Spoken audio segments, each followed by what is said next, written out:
Arrête tout. Avant de perdre encore des mois à courir après des femmes, à attendre un message qui ne viendra jamais, à donner tout ce que tu as pour recevoir des miettes en retour, écoute-moi attentivement. Je vais te révéler une méthode précise, imparable, pour obtenir ce que tu veux des femmes, 99% du temps.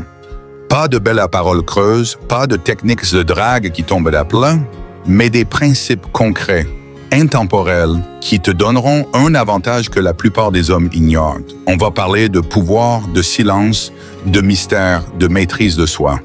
On va plonger dans ce qui attire vraiment d'une femme au plus profond de son instinct et surtout, on va voir comment toi, Malpi, en tant qu'homme stoïcien, tu peux renverser la dynamique pour devenir celui qu'on respecte, qu'on désire et qu'on ne veut surtout pas perdre. Reste jusqu'à la fin, car chaque détail compte et si tu manques ne serait-ce qu'une minute, tu risques de continuer à tourner en rond pendant que d'autres, plus malins, appliqueront ces vérités et obtiendront tout ce qu'ils veulent.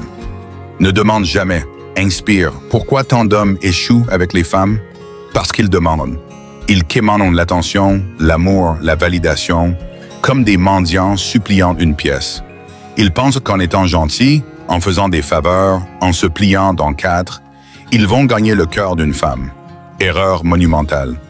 Un homme qui demande, qui négocie sa valeur, qui cherche à plaire à tout prix, perd son pouvoir avant même d'ouvrir la bouche. Les femmes ressentent ça instantanément. Elles perçoivent l'énergie d'un homme qui doute de lui, qui a besoin d'être rassuré, qui n'est pas sûr de ce qu'il vaut. Et plus tu insistes, plus tu te rends invisible à leurs yeux. Imagine la scène, tu rencontres une femme dans un bar. Elle te sourit, vous discutez et tu te mets à lui poser 1000 questions, à chercher son approbation, à rire trop fort pour la faire sourire. Tu veux qu'elle t'aime, alors tu lui offres un verre, tu lui fais un compliment, tu lui montres que tu es prête à tout pour elle. Résultat, elle te trouve gentil, mais elle s'éloigne. Pourquoi? Parce que demander, c'est supplier. Et un homme qui supplie n'inspire rien. Prenons l'exemple de Julien, 35 ans, qui a passé des années à courir après les femmes. Il envoyait des messages à rallonge, proposait des sorties, faisait tout pour plaire. Mais un jour, il a changé d'approche. Il s'est concentré sur son travail, sa passion pour la photographie, sa santé. Il a arrêté de chercher à impressionner. Lors d'une soirée, il a croisé Emma, 30 ans. Au lieu de la bombarder de questions, il a parlé calmement de ses projets, avec assurance, sans chercher à la séduire. Emma, intriguée, a pris l'initiative de lui écrire le lendemain. Pourquoi? Parce que Julien ne demandait rien. Il inspirait. Un homme stoïcien ne quémande pas l'amour, il l'attire.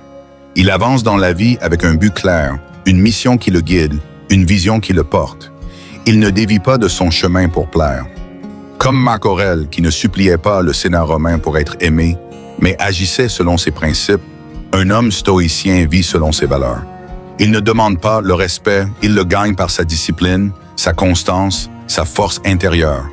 Les femmes sont attirées par cette énergie, par un homme qui trace sa route sans regarder en arrière, par un leader qui n'a pas besoin de followers pour avancer. Alors, comment faire? Concentre-toi sur ta vie. Deviens meilleur chaque jour, au travail, au sport, dans tes passions. Sois un homme qui a quelque chose à offrir au monde, pas un homme qui mendie l'attention. Quand tu inspires par tes actions, par ton énergie, par ta présence, les femmes viennent à toi. Elles veulent suivre un homme qui sait où il va, pas un homme qui les supplie de le guider. Et toi, dis-moi en commentaire, as-tu déjà essayé de demander l'amour d'une femme et vu qu'elle s'éloignait?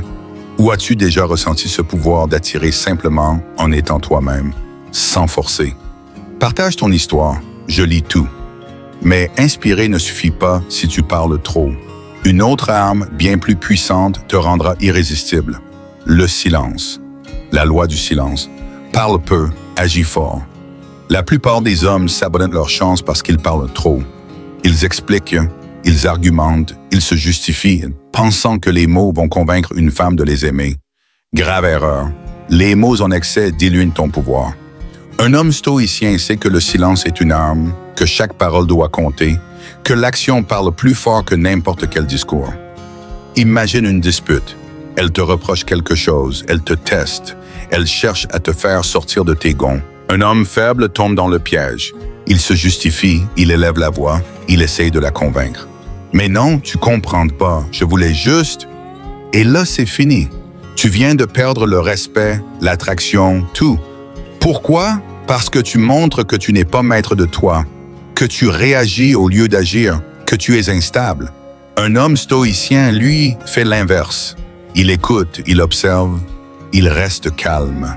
Si elle le provoque, il sourit légèrement, soutient son regard et laisse le silence parler. Ce calme, cette maîtrise, c'est ce qui désarme une femme.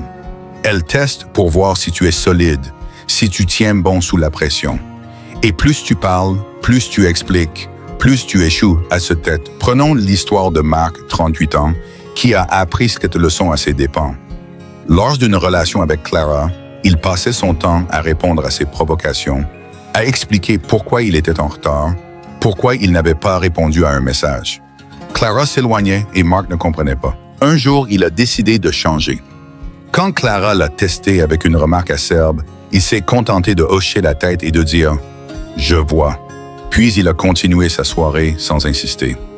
Le lendemain, Clara lui a écrit, confuse mais attirée par ce calme qu'elle n'avait jamais vu chez lui.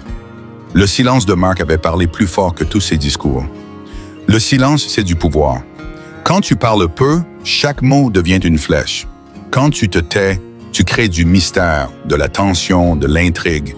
Les femmes sont fascinées par un homme qui ne ressent pas le besoin de combler le vide, qui domine les silences au lieu de les fuir. Arrête d'expliquer tes intentions, tes émotions, tes projets. Montre-les par tes actions, par ton attitude, par la façon dont tu portes ta vie. Un homme qui agit avec assurance, qui parle avec précision, devient magnétique. Alors, à partir d'aujourd'hui, fais ce choix. Moins de mots, plus d'action. Ne te justifie plus, ne négocie plus, ne surréagis plus. Laisse ton silence parler et observe comment les femmes commencent à venir vers toi, curieuses, attirées par ce mystère. Et toi, dis-moi en commentaire, as-tu déjà utilisé le silence pour reprendre le contrôle d'une situation? Ou as-tu trop parlé et tout gâché? Raconte-moi, je réponds à tout. Mais le silence ne suffit pas si tu donnes trop. Une autre règle essentielle te permettra de garder l'avantage. Donne ce qu'elle veut, mais seulement quand ça te sert. Voici une vérité qui dérange. Mais que tout homme puissant connaît. Tu n'obtiens pas ce que tu veux en donnant à une femme tout ce qu'elle demande, tout le temps. Donner sans stratégie, c'est de la faiblesse déguisée. Les hommes tombent souvent dans ce piège. Ils pensent qu'en offrant leur temps, leur énergie, leur affection sans limite, ils vont être aimés, appréciés, désirés. Faux. Une femme ressent immédiatement quand tu donnes par besoin, par peur de la perdre, par envie de plaire. Et ça tue l'attraction. Un homme stoïcien donne, mais il donne avec intention. Il donne quand ça renforce sa position, quand ça sert sa vision, quand ça aligne avec ses principes. Il ne donne pas pour acheter l'amour, il ne donne pas pour être validé, il ne donne pas parce qu'on le lui demande. Il choisit quand, comment et à qui il donne. Imagine une situation classique. Elle te demande de passer la soirée avec elle, mais tu as prévu de travailler sur un projet important. Un homme faible annule tout, court la rejoindre, pensant qu'il marque des points. Résultat, elle le prend pour acquis. Elle perd le respect, elle s'éloigne. Un homme stoïcien, lui, dit calmement, « Ce soir, j'ai quelque chose d'important. On se voit demain. » Il ne la repousse pas méchamment, mais il reste fidèle à ses priorités. Et devine quoi? Ce refus, cette rareté, fait naître le désir. Elle se dit, « Cet homme a une vie, des ambitions. Il ne change pas ses plans pour moi. » Et ça, c'est irrésistible. Prenons l'exemple d'Antoine, 40 ans, qui a transformé sa relation avec Sophie grâce à cette règle. Avant, Antoine était toujours disponible. Il répondait à chaque message, annulait ses plans pour elle, faisait tout pour la rendre heureuse. Sophie, au début flattée, a fini par le trouver prévisible, presque ennuyeux. Un jour, Antoine a décidé de changer. Quand Sophie lui a demandé de venir chez elle un soir où il avait prévu de s'entraîner, il a répondu « J'ai un truc à faire ce soir, mais je passe demain. » Sophie, surprise, a insisté, mais Antoine a tenu bon. Le lendemain, elle était plus douce, plus attentive, comme si ce refus avait rallumé une flamme. Antoine avait donné, mais à ses conditions. La clé, c'est de donner avec discernement. Si tu veux qu'elle t'admire, donne-lui du temps, mais seulement après avoir avancé sur tes objectifs. Si tu veux qu'elle te respecte, donne-lui de l'affection, mais seulement quand elle le mérite par ses actions. Si tu veux qu'elle soit folle de toi, donne-lui ce qu'elle veut, mais en dose maîtrisée, selon tes règles. Comme un roi qui distribue des récompenses, tu donnes parce que tu choisis, pas parce qu'on te supplie. Et cette discipline, cette rareté, crée un désir profond, durable. Alors, pose-toi la question, donnes-tu trop, trop vite, et te retrouves-tu pris pour acquis? Ou as-tu déjà testé cette stratégie de donner quand ça te sert? Racontez-moi en commentaire, je lis tout. Mais donner avec stratégie ne suffit pas si tu te laisses emporter par les émotions. Une autre qualité essentielle te rendra invincible. Domine le cadre émotionnel. Dans toute interaction avec une femme, il y a une bataille invisible, celle du cadre émotionnel. Celui qui contrôle le ton, le tempo, l'énergie de l'échange détient le pouvoir. Trop d'hommes l'ignorent et tombent dans le piège. Elle se vexe, il s'excuse, elle pleure, il cède, elle teste, il panique. À chaque fois, ils abandonnent le colonel, ils donnent le contrôle. Et un homme qui perd le contrôle devient un pion, pas un roi. Un homme stoïcien, lui, domine le cadre émotionnel. Il reste centré, stable, inébranlable, même quand elle s'agite, doute ou provoque. Il ne se laisse pas emporter par ses humeurs. Il ne réagit pas à ses tests. Il ne se justifie pas. Il est le roc contre lequel les vagues se brisent sans le faire trembler. Imagine une soirée où elle est en colère. Elle te reproche de ne pas avoir appelé, elle élève la voix. Elle cherche à te faire réagir. Un homme faible tombe dans le panneau. Il s'excuse, il explique, il essaie de la calmer.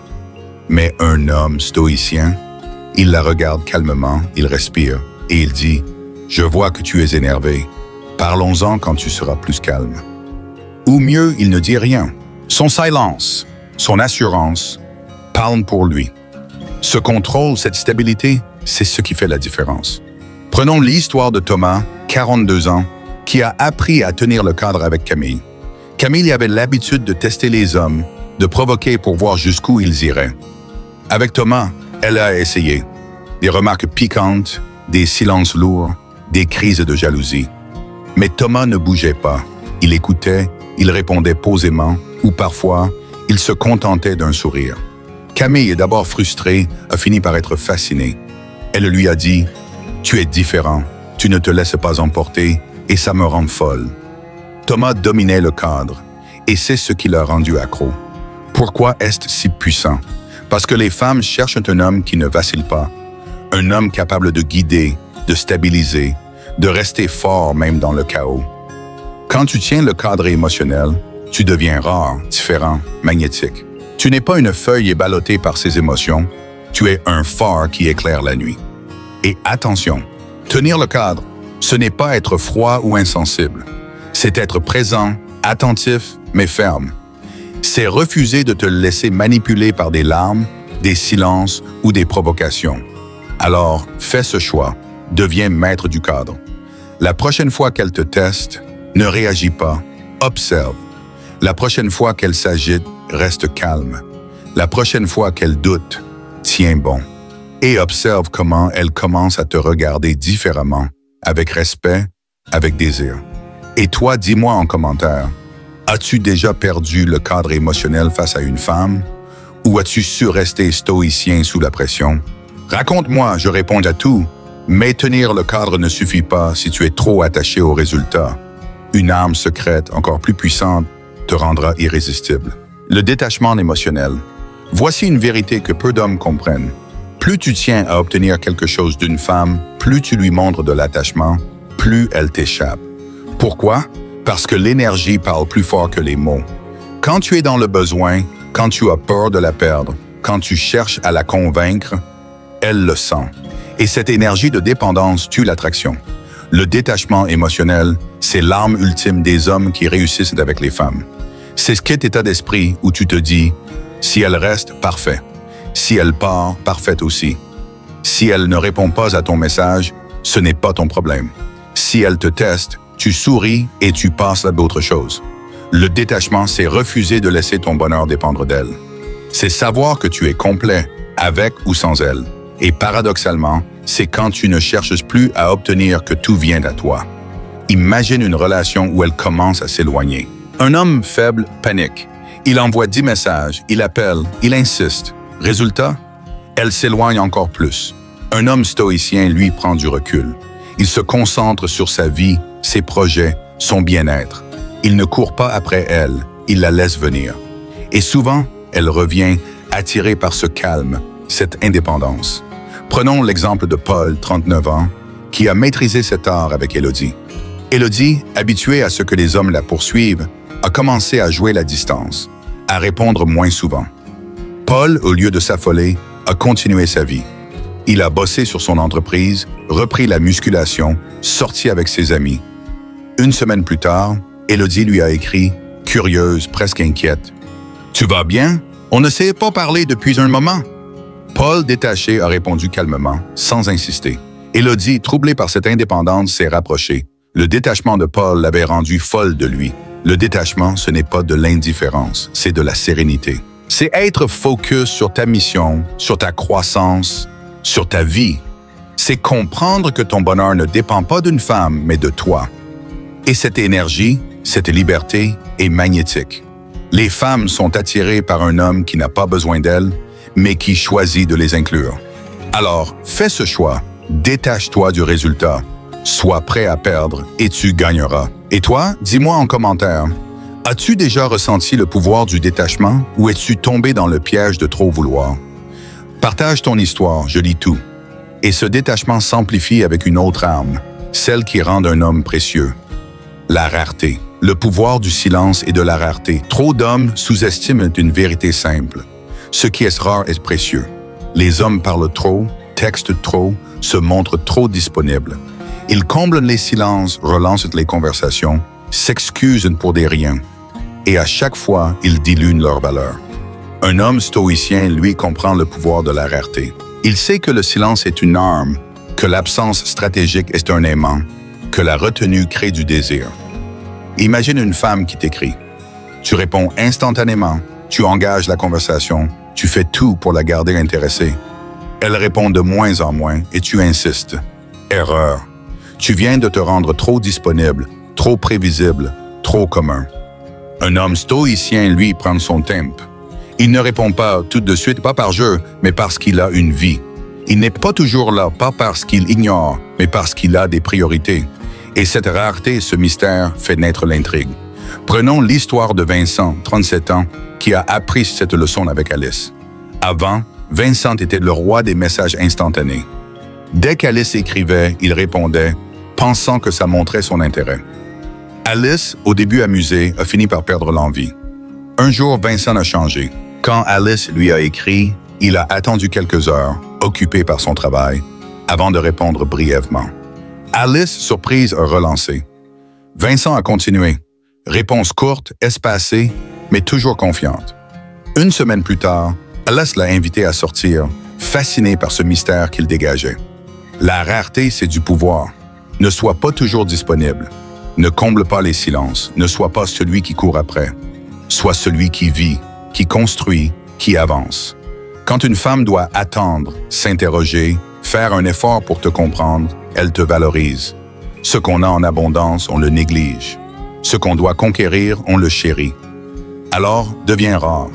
Parle peu, mais fais en sorte que tes mots comptent. Sois présent, mais jamais acquis. Et observe comment les femmes commencent à te voir comme un trésor. Et toi, dis-moi en commentaire, as-tu déjà testé le pouvoir de la rareté? Ou as-tu donné trop et vu l'intérêt s'éteindre? Raconte-moi, je réponds à tout. Mais tout cela n'a de sens que si tu es aligné avec une vérité ultime, ta mission de vie. L'alignement avec ta mission de vie, les femmes ne sont pas ton objectif ultime. Ton but, c'est de devenir un homme que rien ne peut briser, un homme qui vit pour une cause plus grande que lui. Quand tu es aligné avec ta mission, quelque chose de magique se produit. Tu n'as plus besoin de courir après l'amour, car l'amour vient à toi. Tu n'as plus besoin de convaincre, car ta vie parle pour toi. Tu n'as plus besoin d'être validé, car ton feu intérieur te suffit. Une mission, ce n'est pas forcément sauver le monde. Ça peut être ton entreprise, ton art, ta famille, ton développement personnel. Ce qui compte, c'est que tu te lèves chaque matin avec un but, une direction, une flamme qui te guide. Les hommes qui inspirent le respect ne passent pas leur journée à texter ou à chercher l'approbation. Ils construisent, ils créent, ils avancent, et leur énergie attire tout. Le succès, le respect, les femmes.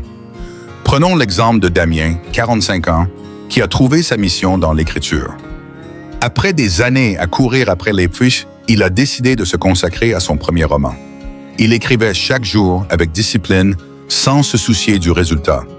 Lors d'une lecture publique, il a rencontré Chloé, 35 ans. Chloé n'a pas été attirée par son physique ou son charme, mais par sa passion, son assurance, sa façon de parler de son projet avec une lumière dans les yeux. Damien ne cherchait pas à la séduire, il vivait sa mission. Et c'est ça qui l'a rendu folle de lui. Les femmes ne tombent pas amoureuses d'un homme qui fait d'elle sa priorité. Elles tombent amoureuses d'un homme qui a une vie plus grande qu'elle. Un homme qui les invite à rejoindre son aventure, pas à devenir son aventure. Quand tu es aligné, tu rayonnes. Tu deviens un aimant parce que tu n'as plus besoin de rien. Tu choisis qui entre dans ta vie, pas par arrogance, mais par clarté. Et cette clarté, cette force, c'est ce qui fait qu'une femme te respecte, te désire, te suit. Alors, pose-toi la question. As-tu une mission qui te fait vibrer? Ou es-tu encore perdu, cherchant à plaire plutôt qu'à construire? Raconte-moi en commentaire, je lis tout. Deviens l'homme rare et tout suivra. Tout ce que tu viens d'entendre, ne jamais demander, parler peu, donner stratégiquement, dominer le cadre, te détacher, être rare, vivre ta mission, repose sur une vérité simple. Les femmes ne tombent pas amoureuses de celui qui supplie, qui donne tout, qui court après. Elles tombent amoureuses de l'homme qui est maître de lui, qui vit avec intention, qui n'a pas besoin d'elles mais choisit de les inclure. Cet homme, c'est l'homme stoïcien, l'homme rare, l'homme que le monde respecte et que les femmes désirent. Devenir cet homme, c'est un choix. Un choix de dire non aux besoins, non à la dépendance, non à la médiocrité. Un choix de dire oui à la discipline, à la clarté, à la grandeur. Chaque jour, tu peux décider. Vas-tu continuer à quémander l'amour ou vas-tu construire une vie qui attire l'amour? Vas-tu parler pour combler le vide ou agir pour créer du sens? Vas-tu courir après les femmes ou devenir l'homme qu'elles cherchent à conquérir? Ces principes ne sont pas des astuces, ce sont des vérités éternelles, celles des stoïciens comme Marc Aurèle, Épictète, Sénèque. Ils savaient que le vrai pouvoir, c'est la maîtrise de soi, pas la domination des autres. Alors, fais ce choix, deviens rare, deviens puissant, deviens aligné. Et tu verras, 99% du temps, tu obtiendras ce que tu veux, sans jamais avoir besoin de demander.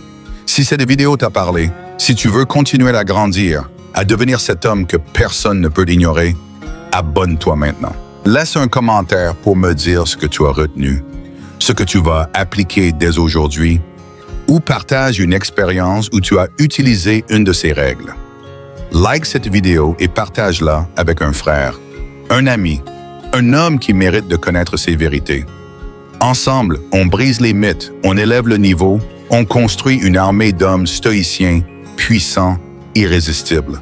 Deviens cet homme et change ta vie.